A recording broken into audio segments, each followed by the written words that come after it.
Welcome to another episode of Marketing Spark. I'm your host, Mark Evans. Today, we're taking a deep dive into the fast-changing and increasingly volatile SEO and content marketing landscape. Recently, we've seen major leaks about Google's search algorithm and an update highlighting AI-generated content. These changes could have a huge impact on how B2B SaaS companies create, optimize, and distribute their content. And to help us make sense of it all, I'm excited to welcome Sam Dunning, a seasoned content marketing and SEO expert, to the podcast. Sam and I will explore the significance and impact of Google's latest updates, discuss the future of SEO, and uncover best practices for staying ahead in a competitive market. Before we start, here's a word from my latest sponsor, Landbot. In building my business, I've come to an important realization. Certain tools can be enjoyable and valuable for your prospects. I'm excited to talk about Landbot, the AI chatbot generator. With the help of AI, you can easily automate fun, friendly, and flexible conversations, engage your leads, answer repetitive questions, or provide around-the-clock customer service on your website, WhatsApp, Facebook Messenger, or any of your customers' favorite channels. The chatbots are super easy to design for non-technical people. I created mine in 15 minutes and you could instantly deploy it on my website. If you want a hassle-free and intuitive AI chatbot that your customers will love, head on over to landbot.io/try or follow the link in the podcast description to sign up and create yours for free. Okay, we're back. Welcome to Marketing Spark, Sam. Hey, Mark. Appreciate you having me on, man. Looking forward to it. It's been a while since we have done a podcast together, and obviously a lot has changed over the past year or so. As I mentioned off the top, there were recently massive leaks about Google's search algorithm, described as one of the biggest stories in the history of SEO and Google search, maybe some hyperbole there. The leaks contradict many public statements made by Google over the years, including denials about click-centric user signals. Big, juicy question here. What are your thoughts about these leaks, and how should marketers adapt their strategies in response? It was a funny one for me because I can remember waking up whenever it was a couple of weeks back, like rubbing the sleepy dust out of my eye and then seeing a post from Rand Fishkin and thinking, what the heck is going on? As he, like the night before or a couple of days before, basically got insider information about this leak and then been speaking to an ex-Googler about it. And then another guy called Mike, who's like super hot on tech SEO. I thought it was surprising. I think a lot of what's come of it is almost common sense SEO, but there were some interesting elements. One specifically from the leak is that Google have said, even when asked on forums like Twitter and stuff like that, that links aren't that important. But then in that leak, it pretty much says that links are important, but they've got to be relevant to your niche. So when you're acquiring backlinks, they've got to be super relevant to your industry or your sector, and then contextual. So you're not just getting links from random sites and then hoping that's going to juice up and ramp some authority. And another part of it is they're saying that brand's super important. I think most B2B companies knew this stuff already. And the point you alluded to around click data, I think that's still a bit of a tricky one to define in terms of kind of more click-throughs to your site. Naturally, if you're looking to rank a site in organic search, you're aiming to get the click-through. Realistically, you've got to be in the top 3 organic results or similar to gain that click-through, although that is affected by AI overviews, which we can, of course, dive into in a bit. So those were some of the core things. There's lots of other bits and pieces, but it was surprising, but I think it was also reassuring for a lot of folks that have been doing SEO for a little while to see that some of these things are actually ringing true. A lot of the stuff that Google had perhaps, even when directly asked, had brushed off. Just funny that a lot of these things that people in the weeds for SEO thought were true around links and stuff like that, and Google up to now had been denying it. If we take a step back and look at the leaks and how much they matter and how they change the SEO landscape, is this a geeky SEO story, or are there impacts for marketers and content marketers? Do they need to change the way that they do marketing, create content, or is it business as usual? And what the leaks highlight is that some of the fundamentals that we thought were important are important, such as brand. If I'm a marketer, what should I do? Should I dive into the leaks and figure out how to change my rules of engagement? or is it business as usual? If I was a B2B marketer, I wouldn't take tons of time for the leaks. First and foremost, because there's so much you can dissect. And I think a lot of it, unless you are a super well-versed SEO, a lot of it might even go over your head because some of it goes over mine. And the other thing is, like you say, some of it's fundamentals. So I'd more encourage you to understand the foundations of SEO. I would also encourage you to understand what the AI overviews update entails. And excuse me, jumping into kind of excusing a leak and going more into AI overviews. But I think there's so many issues like what B2B marketers and organic search SEO in general get stuck at, and it's often not their fault. Taking a bit of a tangent, the fundamentals, the main reason why most B2B companies will get their marketing team to run SEO is because they want to acquire customers. So they want to acquire pipeline, i.e. qualified demos, qualified leads, or sales calls, depending on whatever your motion is, whether you're SaaS or service-based. And a lot of companies just get SEO completely wrong. And that is a big chunk of what partly this leak and partly AI overviews is blowing out the water, because AI overviews, depending on how much you know about it, is going to wipe out a lot of top funnel content. And by top funnel content, super simple. If we take the B2B space, like how is questions or what is questions, or those kind of simple searches like what is web design, how to build a website, what is SaaS, just those simple things that could be answered by a robot, answered by AI, anything like that, you'll get an instant, rather than having to trawl through the traditional organic results or blog posts or pages, you get an instant AI overview that will say, this is what it is, this is what's entailed with it, and then you have a couple supporting links. So it just saves everyone time. So if you're doing that as your SEO, and perhaps I don't know, the C-suite or the exec team has said, I can see that we're struggling with organic search, like we're not getting many leads or we're not getting many demo requests from it. Can you go ahead and kind of do us some SEO work? And then the poor marketer probably has got about 102 other tasks to do. They're probably thinking, okay, I'll do a little bit of keyword research. I'll see what's good. I've got a bit of traffic. I'll quickly run a blog post through ChatGPT. I'll fire up that article, and then I'll forget about it, and I'll do my 99 other tasks on my checklist. They publish it. It might get a bit of traffic. A few months later, whoever tasked them with the job, one of the exec team says, how are we doing on SEO? Great. I published this article. It got some traffic. Did any leads come off the back of it? No, you didn't ask me to get any leads. You just said, do a bit of SEO. I did a bit of SEO. And I think that's where it goes wrong, Mark, because it's often seen like organic search, like this is fundamental. Organic search in general is often a barrel scraping marketing activity. Mm-hmm. So usually when it comes to SEO, just like a lot of other marketing channels will claim, I'm sure, you've usually got things like paid ads, be it LinkedIn ads, Google search, review sites at the top of the food chain. You might have like events. Then you might have underneath sponsorships, influencer marketing. Then you've probably got up there outbound sales teams, that kind of stuff. Then you've probably got partnerships. And right at the bottom of the budget or resource, you've got SEO. Right. So often it gets given like the limited amount of resource or cash flow. That's why marketers get it wrong. So my point is, top of the funnel SEO, unless done super specific, is more and more going to be a waste of time.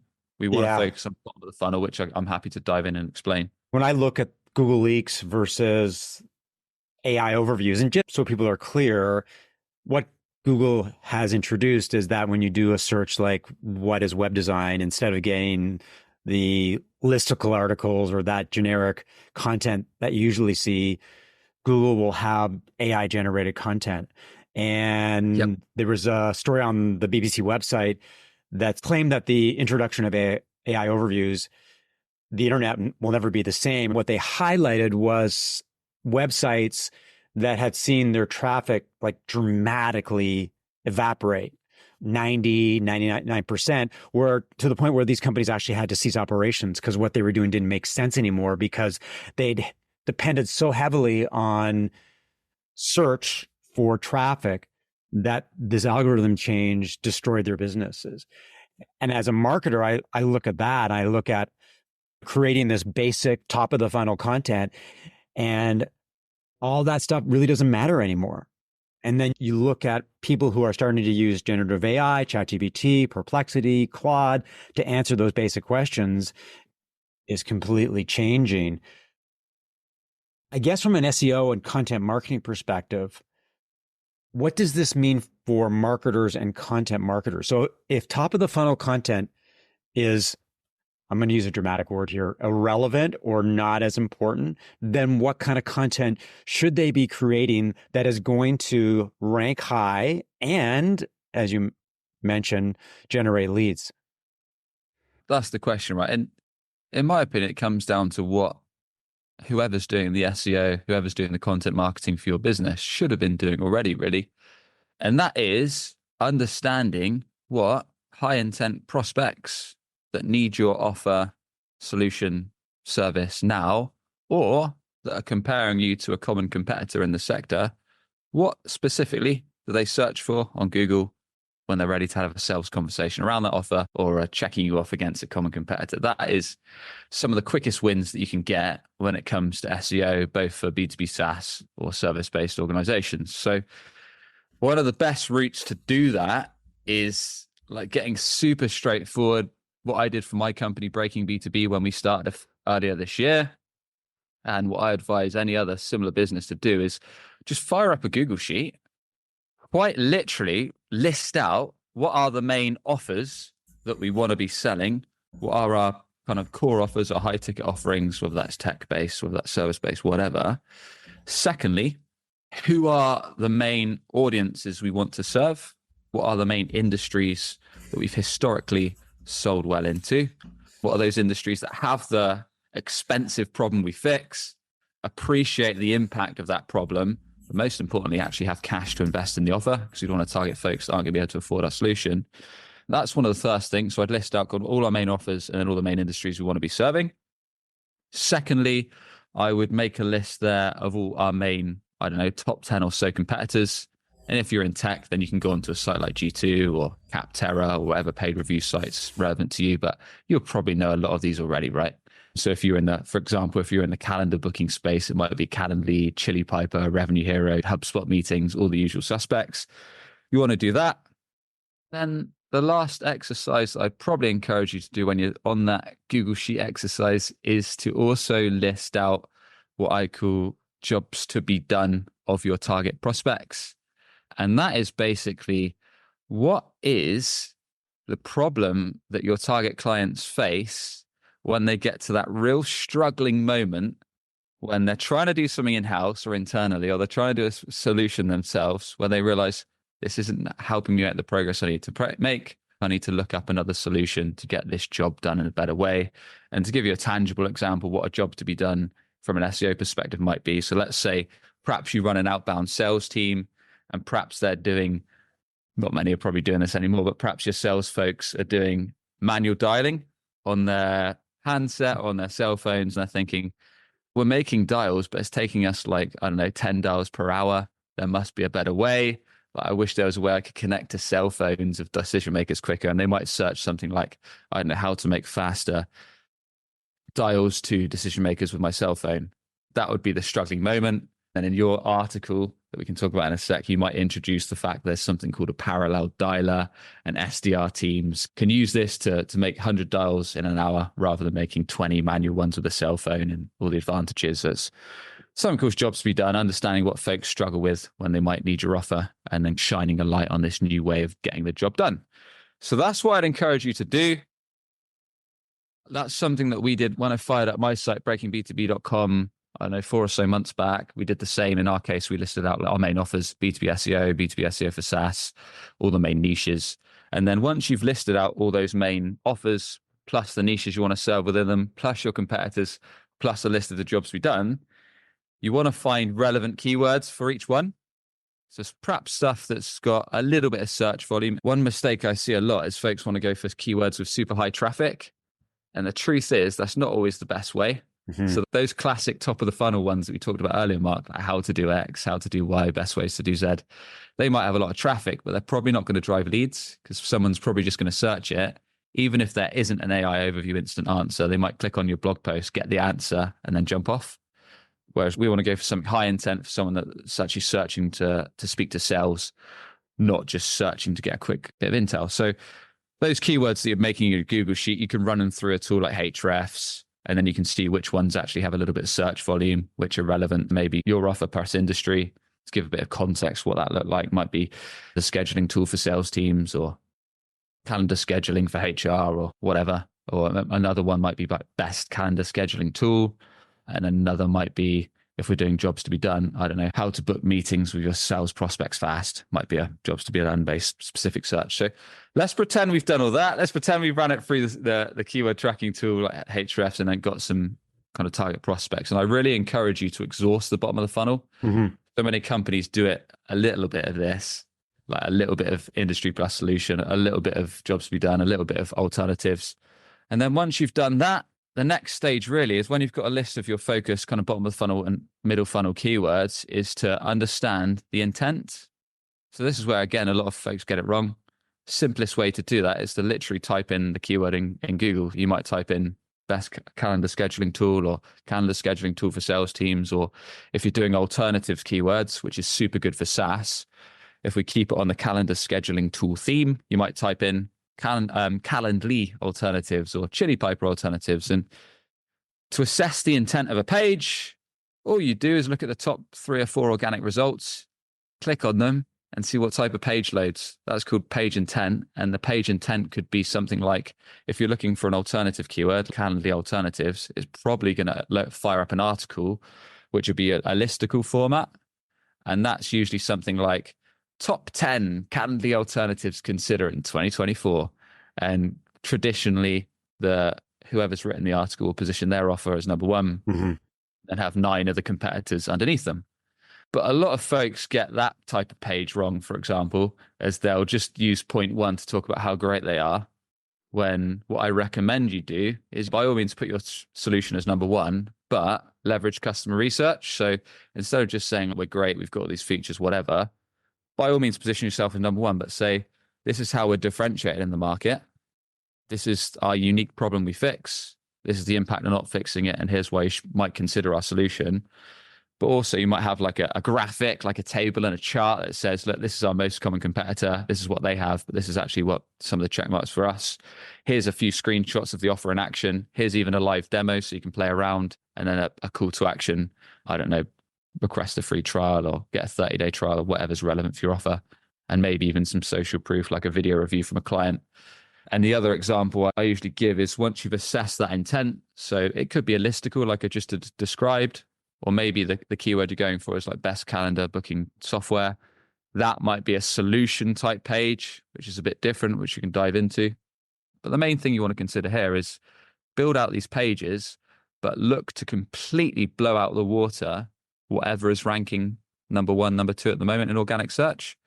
And when I say blow out the water, if you were going for an alternatives-based keyword, like the Calendly alternatives or Chili Piper alternatives, they might do top 10 alternatives. I'd go for top 20. Right. I would do something that's radically different. That's just my style, right? I don't want any chance of being beaten anytime soon. So I just want to do something that's so more informative, so much more helpful, and so much more useful. And I want to, whoever's building out that page, whether it's myself or one of my team, like one of Google's frameworks is called EAT, Experience, Expertise, Authority, Trust. So we want to be sure that whoever's putting together this content is kind of almost a subject matter expert in the field, so they can really write it from a level that's not just a lot of words, but when a prospect lands on that page, they're actually going to resonate with it. And they're actually going to think this person knows their stuff. They know my world, they know my problems, they know my goals, and thus it's going to be more likely to convert. So I'll take a breath there, as I know I've rammed a lot of information down your throat. That's a lot of information in a short period of time. I would encourage people to hit the rewind button a few times to soak in the approach that you need to take to create content that is going to rank within the new Google world. A little bit of a tangent here. I'm glad you mentioned the Jobs to be Done framework, because a lot of marketers, a lot of entrepreneurs lean into buyer personas, and they come up with these semi-fictional representations of what a prospect looks like, including things like their hobbies, their demographics. Unless you do it right, unless you do buyer personas in the right way, and anybody's interested, check out what the Buyer Persona Institute advocates, then they're useless.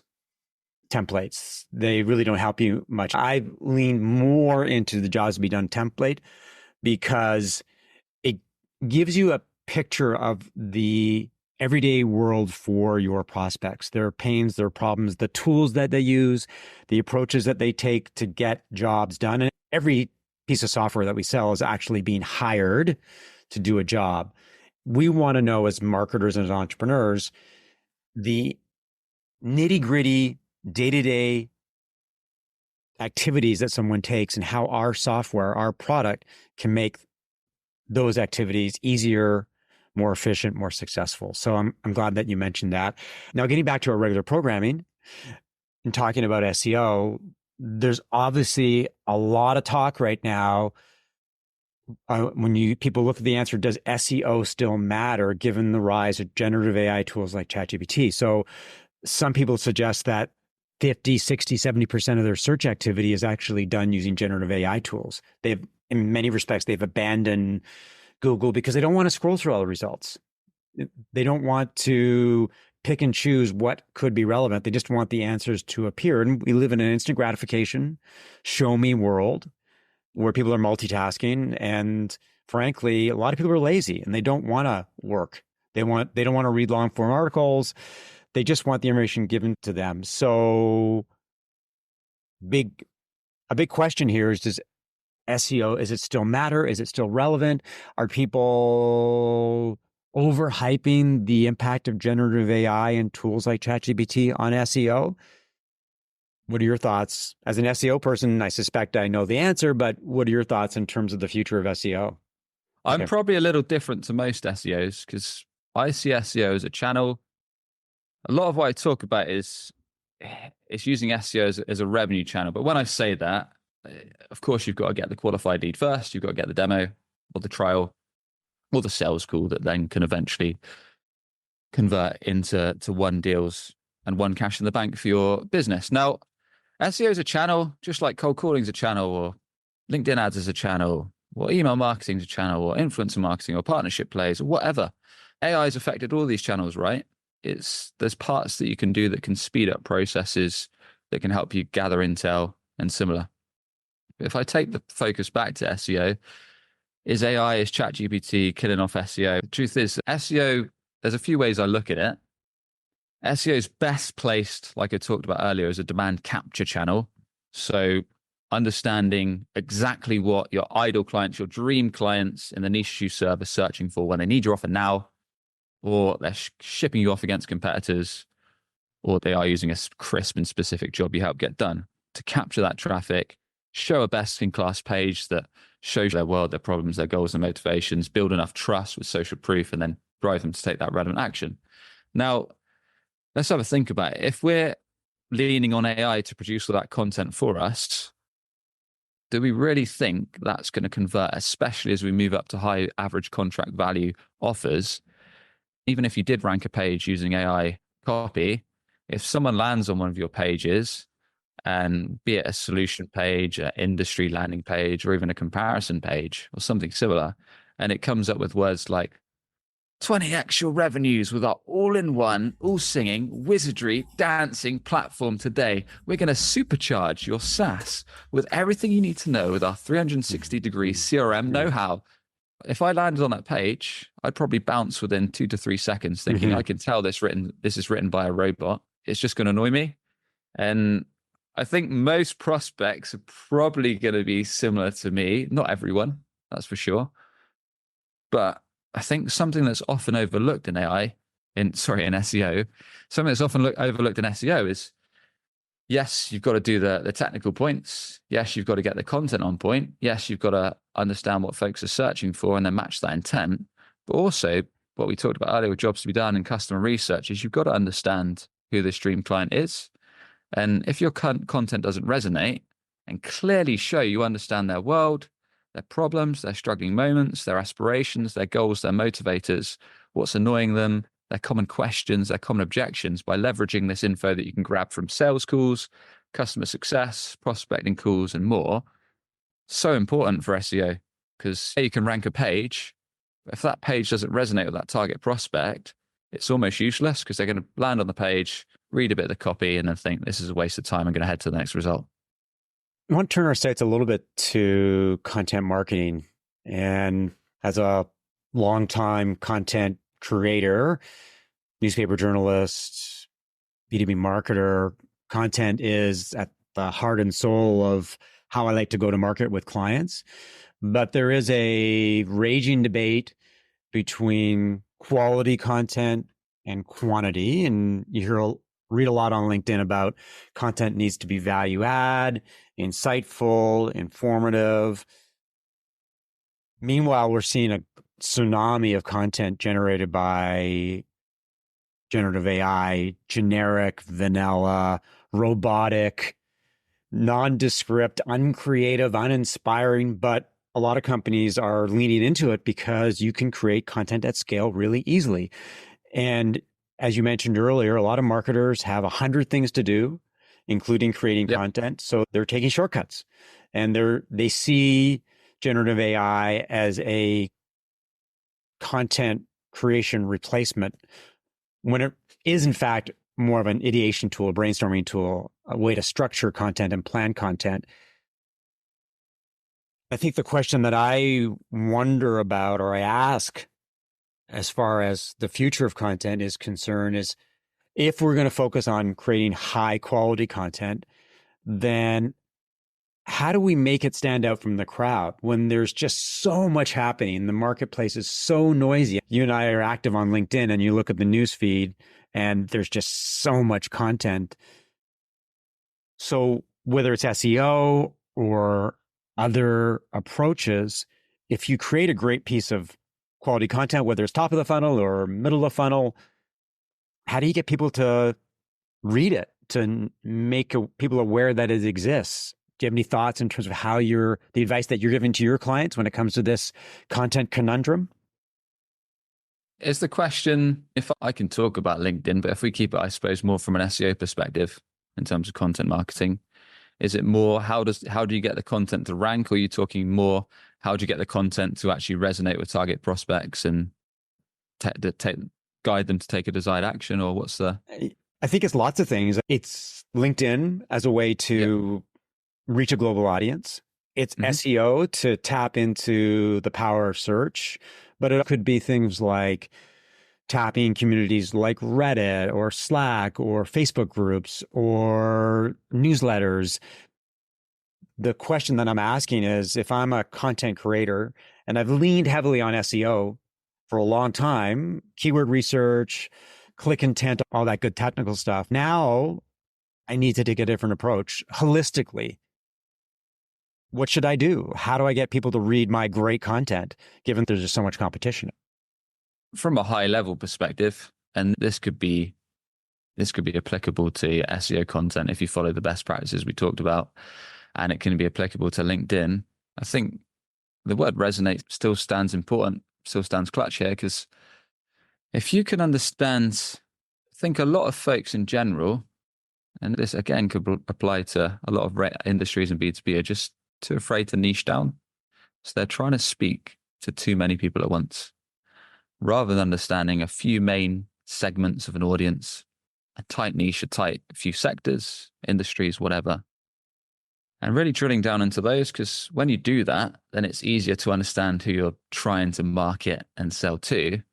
And then you can it's a lot easier for you to, if your team's doing prospecting calls, if they're running sales calls, or if they're running customer success calls, or if you're the founder selling, then you're obviously doing this all yourself. It's a lot easier to understand their world. And that's a fluffy term, but what I mean by that is, what are the problems that they're raising? What are kind of the frustrations that cause them to reach out to a company like yours? What are the competitors they're seeing in the market? When they choose you, if they do sign, like what are the reasons for choosing you opposed to 3 or 4 other vendors? What are the common questions that you get from them? Or the common objections? When you know a lot of this stuff, you hear a lot of patterns. You hear a lot of things said at the same time. If you're a bit like me, a bit of a nerd, then every time I hear this kind of stuff, be it a question, something I think, oh, that's a good one, I'll just grab my iPhone and chuck it on the Notes app. And that fuels a lot of my content for LinkedIn. It fuels a lot of the stuff when I look to perhaps improve one of our own website pages or client pages and think, oh, we can add an element here, like we can add an FAQ section onto this solution page because this is going to address real prospects' questions, thus making them more likely to trust us and convert. Or if it's a LinkedIn post, it might be, I just spoke to a marketer at a B2B SaaS company. They were asking me, like, why don't I just ramp up my ad spend on Google instead of investing with SEO? That's probably on a lot of marketers' minds now with kind of budget constraints and a lot of their exec teams saying, let's just pump more into ads and hope for more leads. And so if you can leverage that stuff, then it's more likely to ring a bell with the audience that you're trying to connect to, serving them what similar folks are asking you, what you're talking about, the questions you're raising. So it's, I suppose what I'm saying is a mix of using community. This doesn't have to be sales calls. It could be in communities like Slack groups and stuff like that. It could be from customer success calls or that kind of stuff. But when you have a tighter niche, a tighter target market, this kind of stuff becomes a lot easier to build out content that's actually going to hit home with the folks you want to do business with. Let's wrap up our conversation with a crystal ball question. When this is the part where it's more of a guessing game, when you look at the content marketing and SEO landscape over the next 6 to 12 months, given how much change has happened so far in 2024, any predictions about what trends will dominate? I definitely think that certainly in B2B and B2B tech, a lot of companies are going to go hard on, smart ones anyway, going to go hard on bottom of the funnel organic search like we talked about, especially with spend locking up, funding being less available. So therefore companies have less cash to spend on ads. They might get their internal marketers to understand bottom of the funnel SEO and just really drill that home so they can capture that demand and capture some leads. Finally, I think it was Lily Ray, who's one of the top voices in SEO, was posting about that Google recently, they pulled back their AI overviews results quite a bit. So there was a certain percentage that the chance that you'd see an instant AI over result, but I think they've drilled it down to 2% or so, because it was giving so many infactual, like incorrect answers. So it'd talk about like how to bake a cake, and then it would involve something like, if you want a really quick way of baking a cake, put some PVA glue in, stick it together nicely. And it's what the hell? Right. Just so many dodgy answers. That's probably where I see it going. I think invest in brand is quite general, because I think it's easy to say if you're a well-funded, large-scale company.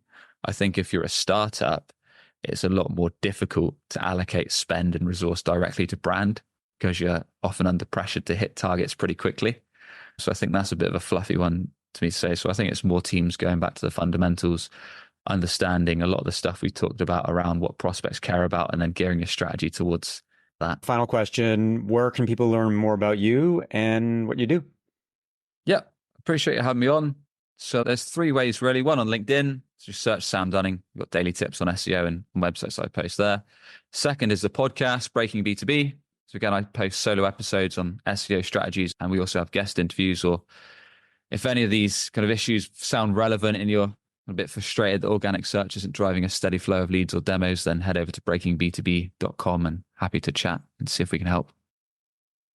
Thanks, Sam. And thanks to everyone for listening to another episode of Marketing Spark. If you enjoyed the conversation, rate it, subscribe via Apple Podcasts, Spotify, or your favorite podcast app, and share it via social media. If you're a B2B SaaS company with revenue between 1 and 10 million, and you're looking for strategic and tactical support to scale, we should talk about how I can help you do marketing that drives outcomes, whether you're looking for leads, sales, brand awareness, or simply looking to get key projects completed. Reach out via email, connect with me on LinkedIn, or visit my website, marketingspark.com. I'll talk to you soon.